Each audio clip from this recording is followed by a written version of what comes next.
Saya ingin memperjelaskan fakta-fakta di Malaysia dan juga ingin menanggapi komentar-komentar yang mungkin orang tersebut tidak pernah di Malaysia dan tidak pernah ke Malaysia.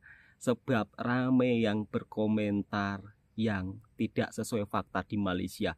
Contohnya, sering mengatakan perkataan yang mungkin tidak patut diucapkan ya. Jadi saya tak perlu ucapkan. Padahal fakta-faktanya yang ramai bekerja orang luar negara di Malaysia adalah Indonesia. Orang Indonesia yang menempati posisi nomor urutan pertama. Anehnya, kenapa hal ini tidak pernah diberitakan di media sosial ataupun di reaction oleh YouTuber-YouTuber yang suka membuat berita hoax tentang di Malaysia. Anehnya mereka lebih sering mengaitkan dengan Bangladesh. Hal ini memang sangat disayangkan ya. Jadi saya akan perjelaskan di dalam video ini. Bahkan banyak orang Indonesia yang sangat-sangat berterima kasih ketika sudah bekerja di sini. Assalamualaikum warahmatullahi wabarakatuh. Masih berjumpa lagi bersama Bang Toha Channel. Channelnya Bang Toha akan membahas seputar kehidupan TKI yang bekerja di Malaysia.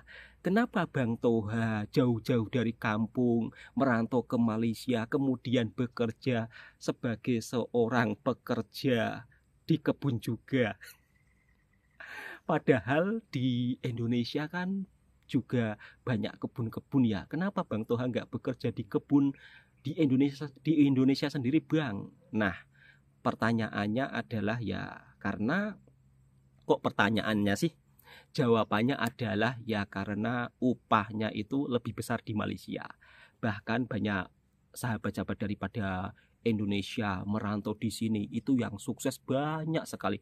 Bahkan mereka sampai tak disangka-sangka tidak punya niatan bekerja di Malaysia. Sesampai di Malaysia mereka mendapat pekerjaan yang enak. Kemudian alasan lebih memilih bekerja di Malaysia itu karena dari segi lowongan pekerjaan di Malaysia juga begitu amat sangat mudah, berbeda dengan di negara kita ya sahabat-sahabatku semua.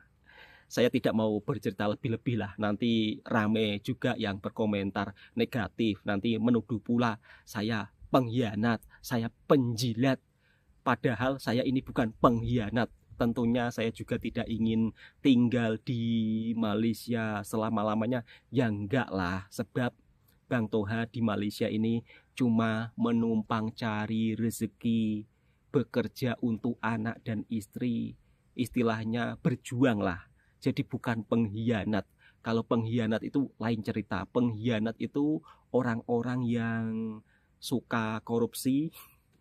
Itu yang disebut pengkhianat.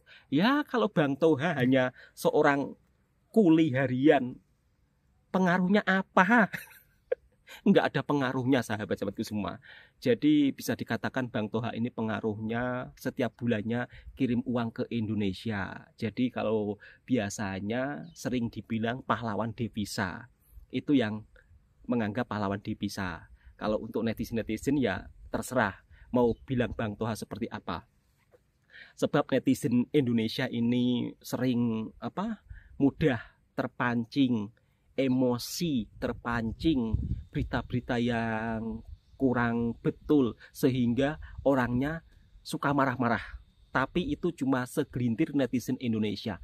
Tapi kalau dipikir-pikir, segelintir netizen Indonesia, kalau misal kata lah 0,1%, bukan 0,1% lah, 0,000, sekian 5%.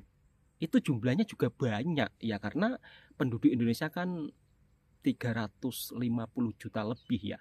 Kalau tak silap lah, bayangkan. Kalau 1%-nya saja itu bisa menyamai penduduk satu negara Malaysia. Jadi itulah kenapa.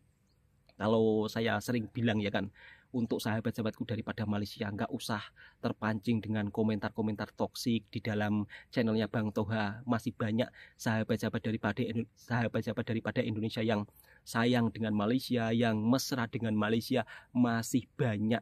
Bahkan Presiden Indonesia saja bilang loh, kalau Indonesia Malaysia itu serumpun. Akan tetapi untuk sahabat-sahabatku jangan pernah melihat konten-konten yang suka mengapi-ngapikan kedua negara ya kan, karena itu dampaknya kurang bagus. Kemudian kadang saya juga sedih melihat konten kreator yang suka mengapi-ngapikan kedua negara. Kemudian ada juga pula segelintir ya, ini segelintir konten kreator dari Indonesia memburuk-burukkan Malaysia. Ada juga sampai sekarang terus berjalan. Kadang-kadang saya juga ingin bertanya kepada mereka ya, kalau mereka memburuk-burukkan negara tetangga, padahal negara tetangga ini kalau menurut pandangan saya banyak loh membantu orang Indonesia yang misal kata tidak punya pekerjaan, kemudian mencari lowongan pekerjaan di luar negara, di Malaysia diterima. Itu kan sesuatu yang amat-amat sangat luar biasa lah. Berarti negara tetangga kita juga istilahnya lebih mengutamakan orang Indonesia yang bekerja di Malaysia loh. Bahkan orang Malaysia sendiri juga suka dengan orang Indonesia karena apa? Dari segi bahasa, kemudian dari segi kesopanan, dari segi budaya kita hampir sama. Daripada memilih pekerja dari luar negara lainnya, orang Malaysia itu lebih suka orang Indonesia. Itu yang saya ketahui selama saya bekerja di Malaysia. Begitu sahabat-sahabatku semua. Mungkin untuk sahabat-sahabatku nggak percaya ya, kenapa orang Indonesia setelah sampai di Malaysia mereka akan terkejut dan akan sangat-sangat bersyukur lah intinya selama bekerja di Malaysia. Nah, di edisi video kali ini saya juga ingin mereaction beberapa video TKI di Malaysia, kenapa dia lebih suka memilih bekerja di Malaysia dibandingkan di Indonesia sendiri, kemudian berapa sih gaji di Malaysia, dan mungkin orang-orang yang ada di luar sana yang tidak paham dengan di Malaysia menganggap kita ini seolah-olah kuli kok bangga gitu. Kuli kok bangga, kuli di negara Maledes. Itu yang saya paling tidak suka komentar seperti itu. Harap-harap sahabatku semua stop untuk saling memperjelek, ya kan? Stop untuk saling memberikan komentar jelek. Jadi saya tidak membahas tentang istilahnya menjelek-jelekkan negara saya juga tidak. Tetapi kenapa kadang-kadang komentarnya seperti itu? Stop untuk berkomentar toksik kepada Bang Toha Channel. Dan saya pun juga tidak tahu sahabat-sahabatku semua. Saya membuat video itu intinya untuk berbagi informasi. Kalau video saya sering mendapat tontonan 40.000, 60.000, 50.000, itu saya sangat bersyukur ya. Bukan saya istilahnya saya dibayar orang untuk membuat video memuji-muji tentang negara Malaysia, bukan seperti itu. Anda salah paham. Murni saya membuat video karena saya ingin menceritakan kehidupan saya di sini. Kemudian setelah saya sampai di Malaysia itu ada perubahan apa? Alhamdulillah teman-teman, ya Allah, yang dulunya saya itu jujur ya, saya itu dulunya tidak punya apa-apa loh. Tidak punya apa-apa. Rumah milik orang tua pun juga sangat kecil. Itu pun berada di tepi sungai. Untuk sahabat-sahabatku yang selalu mengikuti kontennya Bang Toha pasti tahu ya. Rumahnya Bang Toha waktu dulu di kampung itu rumahnya kecil, berada di tepian sungai, dan sekarang rumahnya pun mau longsor. Mau longsor ya kan, mau longsor. Sampai sekarang pun juga belum ada bantuan daripada pemerintah, entah sampai kapan akan dikasih batu-batu di tebing-tebing belakang rumah saya juga nggak tahu, dan saya juga tidak begitu terlalu berharap dikasih bantuan. Alhamdulillah nggak dikasih, ya sudah, kalau ada uang ada rezeki ya mungkin akan saya kasih tebing sendiri. Bukan saya istilahnya sombong atau gimana ya sahabat-sahabatku semua, sebab kadang-kadang kalau kita terlalu berharap dengan pemerintah ya takutnya kecewa. Bukan istilahnya pemerintah saya jelek atau gimana, sebab rumah dan kampung saya ini berada di kampung yang agak dalam, sehingga mungkin ya tidak istilahnya terabaikan atau gimana, mungkin lah itu dari segi pemikiran saya. Kemarin katanya sih mau dibangun, sampai sekarang juga nggak dibangun-bangun, ya mungkin anggarannya belum ada. Kok malah saya cerita di rumah ya, di kampung ya. Oke teman-teman, jadi perubahan yang saya dapatkan selama saya bekerja di Malaysia itu memanglah sangat-sangat alhamdulillah saya syukuri teman-teman. Kalau saya bekerja di rumah ya kan, mungkin juga tidak bisa ada perubahan, ya ada sih mungkin sedikit ya. Karena kalau di rumah hanya mengandalkan kuli ya kan, atau kerja harian, sulit untuk membangun rumah. Alhamdulillah saya bekerja di Malaysia itu dapat rumah, bisa beli sapi, bisa beli kedai kecil-kecilan, dan alhamdulillah sekarang kedainya itu sudah berjalan, sahabat-sahabatku semua.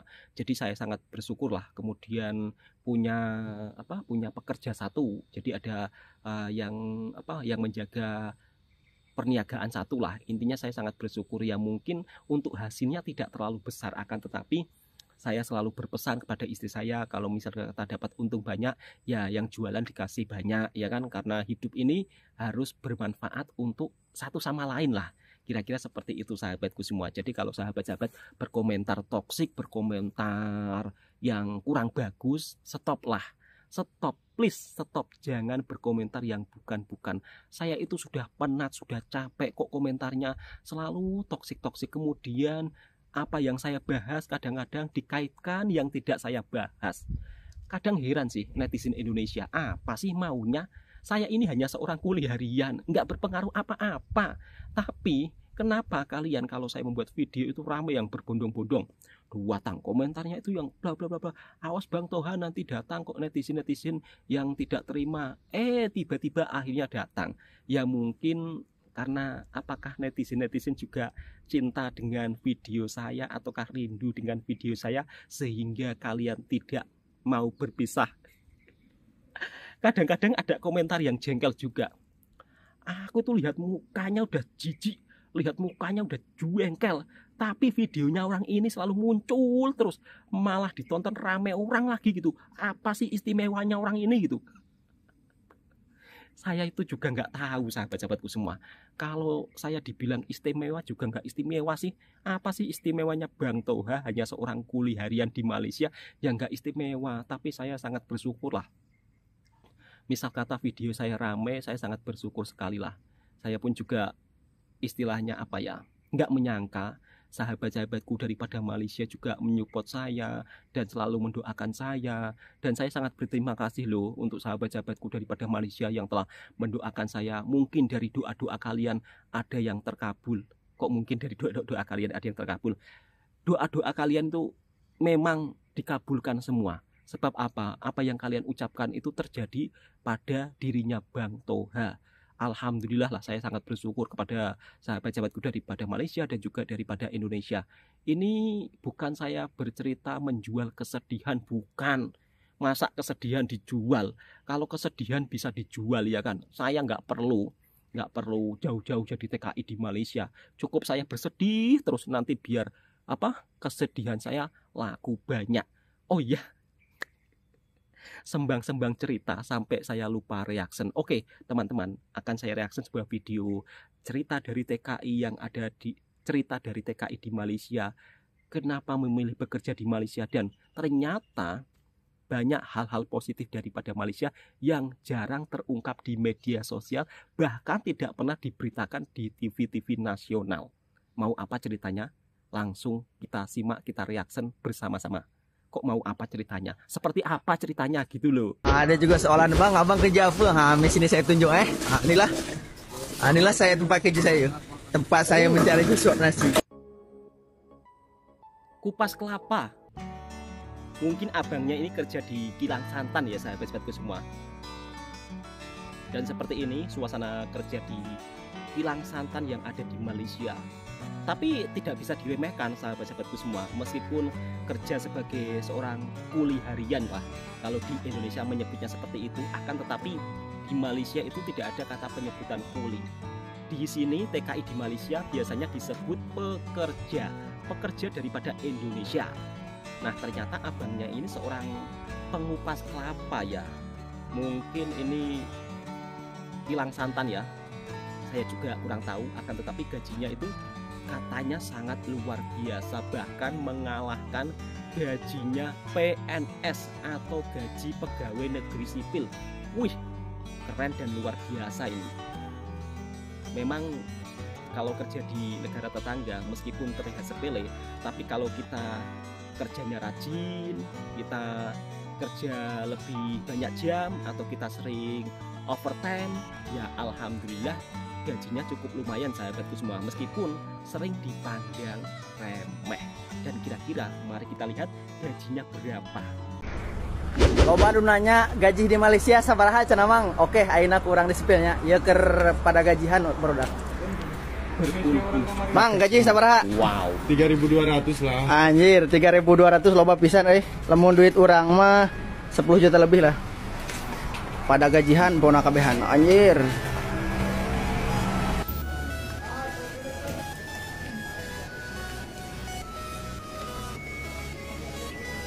Masya Allah, Gaji nu Masya bulan Allah. ayeuna nya, dah setiap bulan ge beda-beda gaji mah. Kadang ker leutik, kadang ker gede gitu. Ji 2 3 4 5 genep 7 8 8 10. Ji 2 3 4 5 genep 7 8 8 10. Ji 2 3 4 5 genep 7 8 8 10. Ji 2 3 4 5 genep 7 8 10 20 30 40 3.840. Alhamdulillah. Sih lebih memilih kerja kilang di Malaysia karena menurut aku itu guys di sini itu nggak banyak syaratnya kayak di Indonesia. Di Indonesia Nggak kan banyak banyak syarat syaratnya. ya kalau kita mau kerja di pabrik-pabrik gitu. Jadi dulu waktu kesini aku kan pendek ya guys. Jadi kalau di Indonesia itu kemungkinan besar kalau di pabrik-pabrik gede itu nggak bisa masuk. Tapi alhamdulillahnya di sini aku bisa masuk.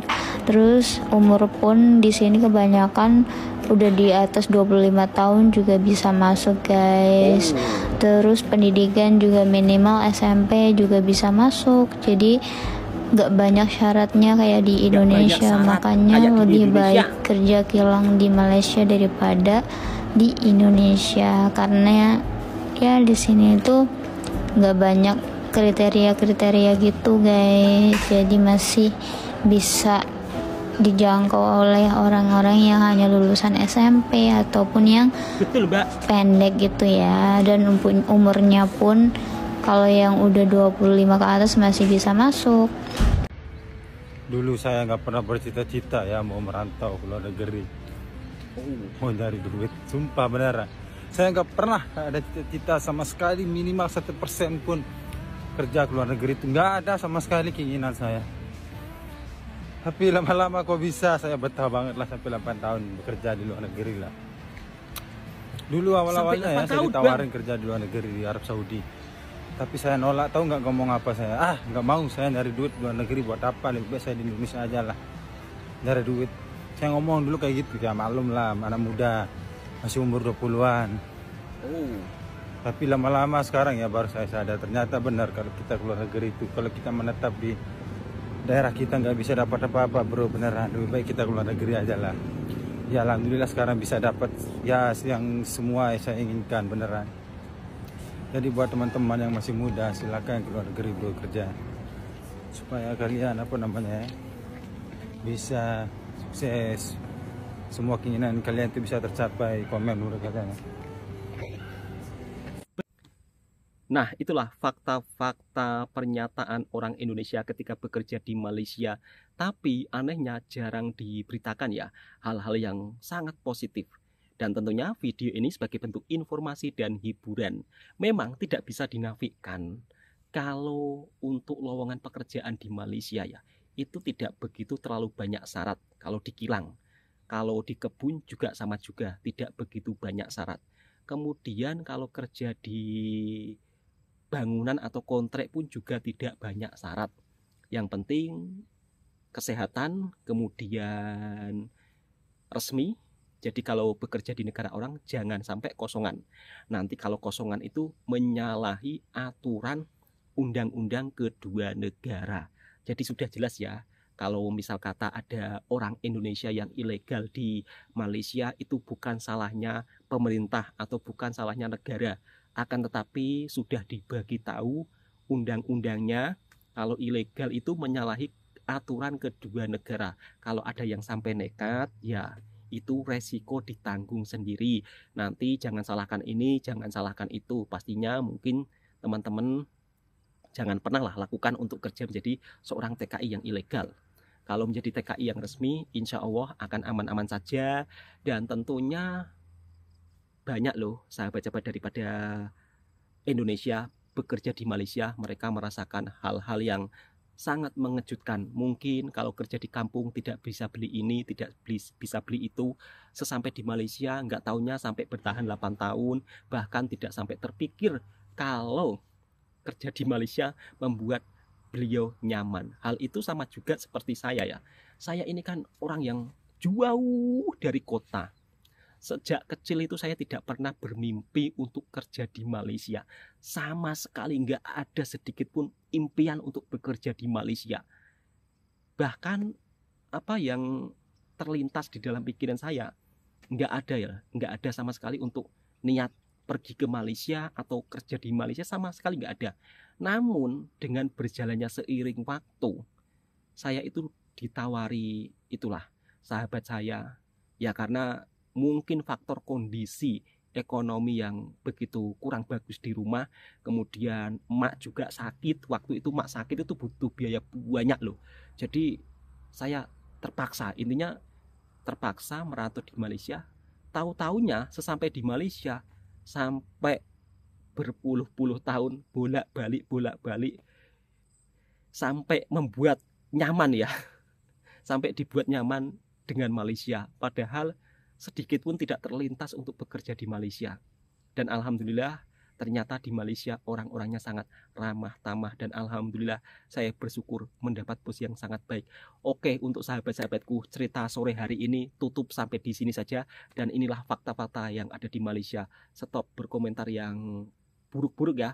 Mari kita saling mempererat tali persaudaraan agar kita terasa lebih sangat dekat. Jika suka dengan kontennya Bang Toha Channel, silahkan ditekan tombol merahnya, subscribe, like, komen, dan bagikan ke sahabat-sahabat Anda semua. Ya maaf ya, Bang Toha itu tinggalnya jauh dari kota. Ya maaf nggak bisa membuat video-video kemegahan-kemegahan.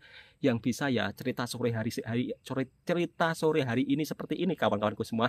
Oke, assalamualaikum warahmatullahi wabarakatuh.